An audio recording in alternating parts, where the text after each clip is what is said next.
Cancer Healer Center, a new beginning. UT म्हणजे use and throw. Eknath शिंदेंचा उद्धव ठाकरेंवर हल्लाबोल. ठाकरेंच्या एसनशी या टीकेला उपमुख्यमंत्री शिंदेंचं जोरदार प्रत्युत्तर. उद्धव ठाकरे गोंधळलेल्या अवस्थेत. ठाकरे गटाच्या पायाखालची वाळू सरकली आहे. उपमुख्यमंत्री एकनाथ शिंदेंचा निशाणा. अमित शहांचं कालचं भाषण जिनांना देखील लाजवणारं. वक्फ बिल मुस्लिमांच्या हिताचं म्हणजे तुम्ही हिंदुत्व सोडलं का? उद्धव ठाकरेंचा भाजपला सवाल. किरेन रिजिजू यांच्याकडून राज्यसभेमध्ये वक्फ सुधारणा विधेयक सादर. काल लोकसभेमध्ये वक्फ सुधारणा विधेयकाला मंजुरी. वक्फ बोर्डात मुस्लिम सोडून इतर सदस्य आणणार. मग आम्हाला देखील शिर्डी तिरुपती शीख बोर्डवर घेणार का? फक्त वक्फ बोर्डासाठी हा निर्णय का? इम्तियाज जलील यांचा सवाल.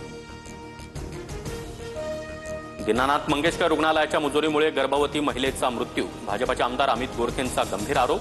आमदार गोरखे यांचे पीए संतोष भिशेंच्या पत्नीचा मृत्यू. दीनानाथ रुग्णालयानं ऍडमिट करण्यासाठी 10 लाख रुपयांची मागणी केल्याचा आरोप. अंजली दमानिया यांनी मनोज जरांगेंची भेट घेतली. दमानियांकडून जरांगेंच्या तब्येतीची विचारपूस. भेटीवेळी धनंजय देशमुखही उपस्थित. भेटीमध्ये विविध विषयांवर चर्चा. अमेरिका भारतावर 26% आयात शुल्क. अमेरिकेचे राष्ट्राध्यक्ष डोनाल्ड ट्रम्प यांची घोषणा. 9 एप्रिलपासून आयात शुल्काची अंमलबजावणी होणार. अमेरिकेने टेरिफ वाढवल्यानं देशावर आर्थिक संकट. पंतप्रधानांनी बोलायला हवं. सर्व विषय बाजूला ठेवून लोकसभेमध्ये टेरिफवर चर्चा व्हावी. उद्धव ठाकरेंची मागणी. भारतातील सोन्याच्या दरावर ट्रम्प यांच्या टेरिफ निर्णयाचा परिणाम. 12 तासामध्ये सोन्याच्या दरामध्ये 700 रुपयांची वाढ. मुंबईमध्ये सोन्याचा भाव 93,380 रुपयांवर. राज ठाकरेंच्या मराठीबाबतच्या सूचनेनंतर मनसे आक्रमक. परळीतील आयडीबीआय आणि कुलाब्यातील मुंबई बँकेत जाऊन मनसे कार्यकर्त्यांकडून विचारणा. मराठीत काम झालं पाहिजे, मनसेची मागणी.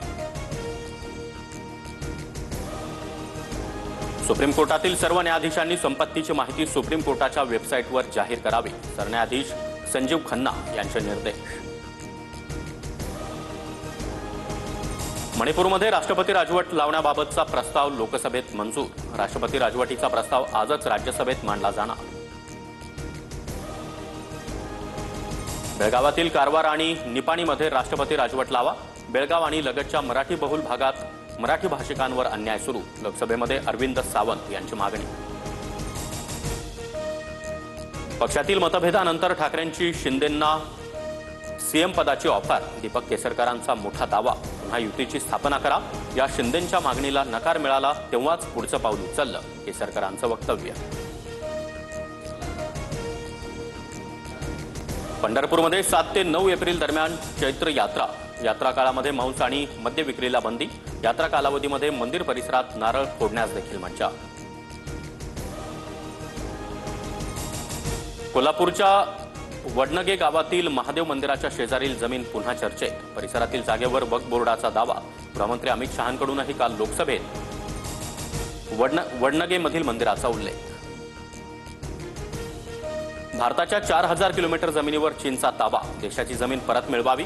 चीनच्या मुद्द्यावरून राहुल गांधी आक्रमक.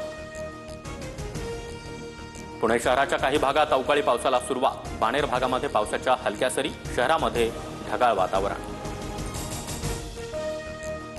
राज्यात पुढील 4 ते 5 दिवस अवकाळीसह गारपिटीची शक्यता. मुंबईमध्ये आज पावसाच्या तुरळक सरी कोसळणार.